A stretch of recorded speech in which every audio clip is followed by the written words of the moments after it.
Rangareddy range. So అట్టిమీనపల్లి అని చెప్పేసి ఇక్కడ ఒక విలేజ్ ఉంది. దాంట్లో అందరికి 2 ఎకరాల పొలం ఉంది.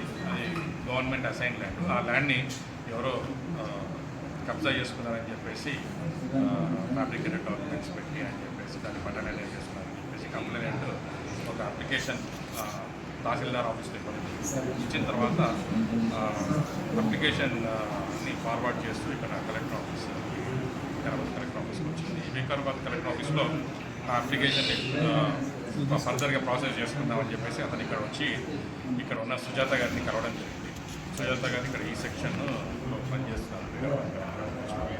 ఇక్కడ తనకి ఇట్లా కలెక్టర్ గారి ముందు ఈ ఫైల్ అది పెట్టమనంటే దానికి 5,000 రూపాయలు తను డిమాండ్ చేసింది. ఇంకా విలేజ్ పరిస్థితుల్లో 5,000 రూపాయలు నేను ఆల్రెడీ ఇచ్చి పే చేశాను ఫోన్ ద్వారా.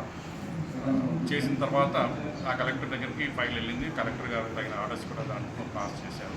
ఆ ఆర్డర్స్ని మళ్ళీ తహసీల్దార్ ఆఫీస్కి పంపిస్తే అక్కడ తహసీల్దార్ ఆఫీస్ నుంచి ఫర్దర్గా ప్రాసెస్ అయింది. సో ఆ అట్టి విషయంలో మళ్ళీ తను ఇక్కడికి నుంచి కలెక్టర్ గారు ఇచ్చిన ఆర్డర్స్ని తహసీల్దార్ ఆఫీస్కి పంపించడానికి ఇంకొక 20,000 రూపాయలు డిమాండ్ చేస్తే కంప్లైంట్ గారు అందించుకోలేనంటే ఆల్రెడీ 5,000 రూపాయలు ఇచ్చాను కదా అంటే సరే అని చెప్పేసి లాస్ట్ 15,000 తగ్గించడం జరిగింది. ఆ 15,000 కూడా ఇవ్వాలి అంటే ఇప్పుడు అంత కష్టమైంది, నాకు అంత కాదు, ఖచ్చితంగా ఇవ్వాల్సిందని చెప్పి ఇంకా మమ్మల్ని అతను అప్రోచ్ చేయడం జరిగింది ఏసీబీని. చేసిన తర్వాత ఈరోజు 15,000 రూపాయలు సుజాత గారికి ఇస్తుండగా 200 గ్రాముల పట్టు కూడా సో ఈ అరెస్ట్ ప్రొసీజర్స్ అవన్నీ ఉంటాయండి. దాని తర్వాత ఇన్వెస్టిగేషన్ చేస్తున్నాం. గవర్నమెంట్ తెలిసిన దాని ప్రకారం సుజాత గారికి ఇంకా మిగతా ఎవరైనా ఖచ్చితంగా యాక్షన్ అయితే తీసుకోవాలి. అట్లాగే ఎవరైనా కానీ